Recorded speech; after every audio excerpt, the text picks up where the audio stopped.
Assalamualaikum dear all, hoping for your good health. This is Zulfiqar Sianch, lecturer in English, and you are watching my YouTube channel Zulfiqar Sianch. जी अॼु असां discuss कंदासीं previously असां 6th class या unit 3 discuss करे चुका हुआसीं हाणे unit 2 7th class जो डिस्कस कंदासीं I will highly recommend U all जेकॾहिं तव्हां प्रीवियस लेक्चर्स न ॿुधा आहिनि त तव्हां स्टार्टिंग खां उहे लेक्चर्स ॿुधा छो तीअं तव्हांजी कनेक्टिविटी सेट थींदी अचे ऐं तव्हांजी स्टार्टिंग खां प्रिपरेशन सही नमूने सां हलंदी अचे ऐं तव्हां इंग्लिश पार्ट खे सुठे नमूने सां डील कंदा अचो त हाणे लेट्स बिगिन त असां स्टार्ट कंदासीं पंहिंजो 7th क्लास जो यूनिट नंबर 3 हाँ यूनिट नंबर 3 में उन में कॉम्प्रीहेंशन स्किल्स आहिनि कुछ कॉम्प्रीहेंशन स्किल्स ऐं उन सां रिलेटेड क्वेश्चन्स आहिनि त U can see on the screen तव्हां उन स्क्रीन में हिकिड़ो ओवर थ्रो वञी सघो था जेको यूनिट आहे असांजो 3 उहो आहे learning to live in a crisis situation हिकिड़े क्राइसिस सिचुएशन में जेको आहे हिकु प्रॉब्लम वारी सिचुएशन में असां कीअं रहूं उन में कीअं रही सघूं था उनखे फेस कीअं करे सघूं था इन्हनि जे बारे में आहे त उहा क्राइसिस सिचुएशन जेकी आहे उहा फ्लड जे बारे में आहे the passage is talking about the flood त उहो फ्लड जे बारे में ॿुधाए थो त उन में कहिड़ा प्रिकॉशन्स वठणु खपनि असांखे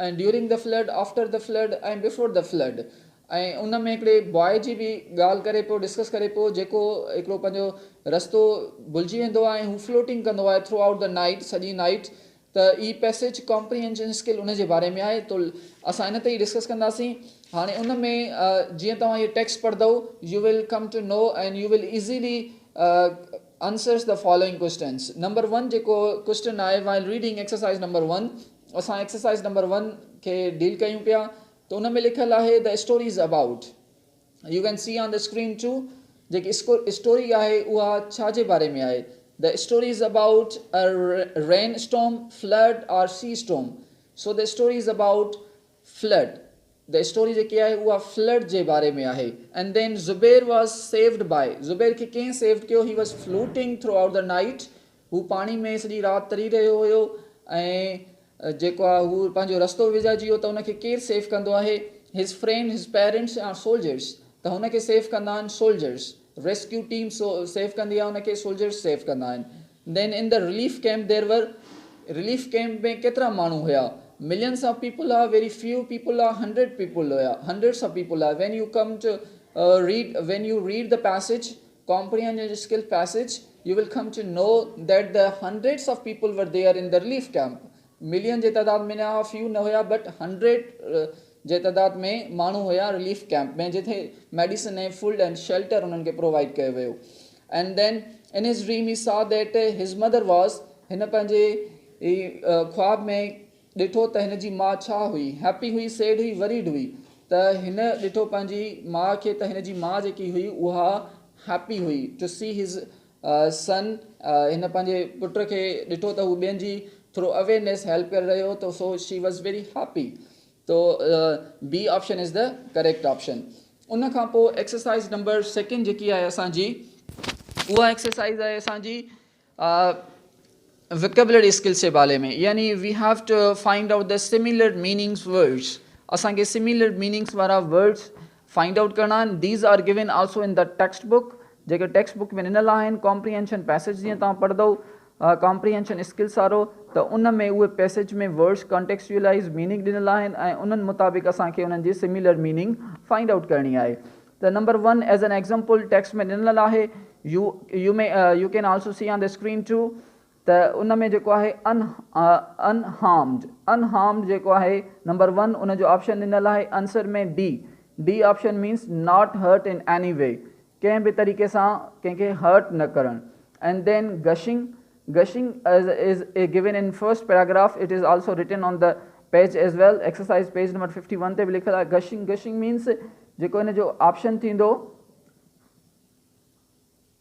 गशिंग नंबर 2 जो जेको थींदो उहो ऐश थींदो ऐश मीन्स हिटिंग कंहिं शइ खे हिटिंग करणु नंबर 3 क्लंग जो नंबर ऑप्शन थींदो F means hold on clang means hold on का शइ खे मज़बूत पकड़े रखणु नंबर 4 बम्पिंग जो थींदो number I means moving with great force कंहिं ग्रेट फोर्स सां तव्हां मूव कयो पिया उनखे असां बम्पिंग चवंदा आहियूं एंड देन नंब जो ऑप्शन थींदो ए विदाउट फीलिंग बग़ैर कंहिं फीलिंग जे उन्हनि खे असां चवंदासीं नंब ऐं नंबर 6 थींदो exhausted. I am exhausted means I am very tired.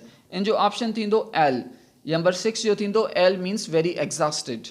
ऐं नंबर 7 जो थींदो yield. Yield means shouted. He yielded. He shouted. Shouted किथे ऑप्शन आहे नंबर 7 जो J. J में असांजो आहे shouted. नंबर 8 जेको आहे relief camp. इहो पैराग्राफ नंबर 5 में ॾिनल आहे relief camp. Relief camp जो मतिलबु आहे a place where people who have lost their homes get food and shelter. त इन जो थींदो C option is the correct option. Number 9 जो थींदो evacuate.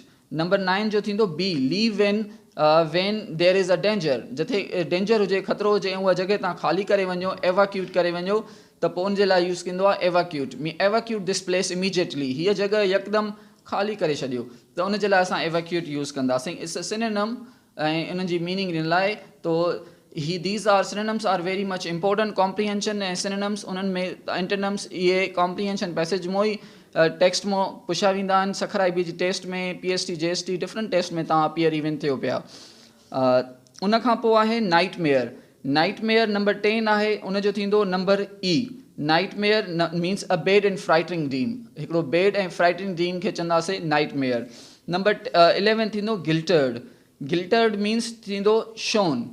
सेकेंड फॉर्म गिल्टर जो आहे. गिल्टर जो सेकेंड फॉर्म आहे गिल्टर मीन्स शाइन. इन जो सेकेंड फॉर्म थींदो shown. Okay, so you have to focus on this one too. If there is a first form of the verb, you have to take the first form of similar meaning words.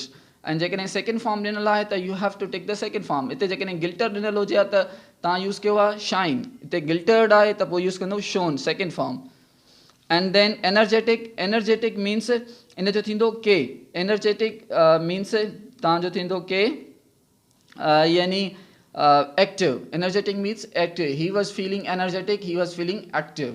त ही number 2 exercise हुई 7th class जे Sindh text book board जी. त उनखे असां discuss कयोसीं. हाणे आहे असांजी number 3 reading exercise post reading. After the post reading means after the reading. Pre reading means before the reading. Okay, the story is about a boy who you can see on the screen too. जेको is lost, think about others, likes to waste his time. The story is about a boy who is lost. जेको lost थी वेंदो आहे उनखे soldiers rescue कंदा आहिनि. The story is about this one. The text in the box हिकिड़ी box में जेकी टेक्स्ट आहे अलॻि सां जॾहिं तव्हां रीडिंग पैसेज पढ़ंदव त उन में हिकिड़ो टेक्स्ट ॾिनल आहे. उहो जेको आहे बॉक्सिस में ॾिनल आहे. त उहो कंहिंजे बारे में आहे त उहो आहे things that people must do during flood time. उन्हनि जे बारे में डिस्कस आहे. ॿ जेके how to write notes the boys life story. It's not about that, both of the option. A option is the correct. At the beginning of the story, the boy was very tired because boy जेको हुयो तमाम tired हुयो, थकियो हुयो. Starting of the story, why? What was the reason? He had been floating on along the whole night. Whole night who floating करे रहियो. That's why he was exhausted. Exhausted word use थियलो. Very tired हुयो. Okay ॾिसो जीअं तव्हां comprehension passage पढ़ंदव न त उन मां तव्हांखे सिनोनिम एंटोनिम बि क्लियर थी वेंदा. तव्हांजी एक्सरसाइज बि क्लियर थी वेंदी. फिल इन द ब्लैंक्स बि क्लियर थींदा. ट्रू फॉल्स बि क्लियर थींदा. उन सां रिलेटेड जेके बि MCQs पार्ट आहे उहो बि तव्हांजो क्लियर थींदो. त comprehension exercise is some of the most many of the exercises. कहिड़ियूं इलाहियूं एक्सरसाइज़ जेके आहिनि उहे तव्हांजी कॉम्प्रीहेंशन स्किल्स मां ई कवर थी वेंदियूं. And then in the relief camp he decided to relief camp में हिन डिसाइड कयो त tell people how to protect themselves during flood time. त फ्लड टाइम दौरान माण्हू पंहिंजो पाण जी कीअं हिफ़ाज़त कनि. ही डिसाइडेड ऐं हिन इहो फ़ैसिलो कयो हुयो. त B option is the correct option. At the end of the story the boy was fresh and energetic. Boy जेको हुयो स्टोरी जे एंड में एनर्जेटिक ऐं एनर्जेटिक ऐं फ्रेश हो. छो? What was the reason? Because he saw हिज mother in his dream and liked what he had done. ऐं उनजी माउ उनखे पसंदि कयो त हिन जेको हिन कयो means he was giving awareness to the people. जेको माण्हुनि खे अवेयरनेस ॾेई रहियो हुयो त उनजी माउ उनजी अम्मी उनखे पसंदि कयो. त that's why C option is the correct option. उन खां पोइ जेको आहे असांजी एक्सरसाइज़ नंबर 4 आहे. एक्सरसाइज़ नंबर 4 में U can see on the screen. उन में 3 कॉलम्स ॾिनल आहिनि. उन 3 कॉलम्स में जेको आहे उहो डिस्कस करे पियो त बिफोर द फ्लड असांखे छा करणु खपे. टिक कयोसि. जेकॾहिं आफ्टर द फ्लड आहे उहा सेंटेंस त आफ्टर द फ्लड खे टिक कयो. During and before the flood आहे त बिफोर द फ्लड खे तव्हां टिक कंदव. उहो सेंटेंस कॾहिं चयो वियो? जॾहिं उहो बॉक्स वारो तव्हां टेक्स्ट पढ़ंदव न त उन में तव्हांखे क्लियरली मैंशन थियल हूंदो त असांखे कहिड़ा प्रिकॉशन्स वठणु खपनि before the flood, after the flood and during the flood. So this is also related to your comprehension exercises. Comprehension exercise जेकी तव्हांजी आहे उहा बि इन सां रिलेटेड आहे. For example, people should carry only the most important items while leaving home. ही as an example तो ॾिनल आहे, सिंध टेक्स्ट बुक वारनि ॾिनो आहे.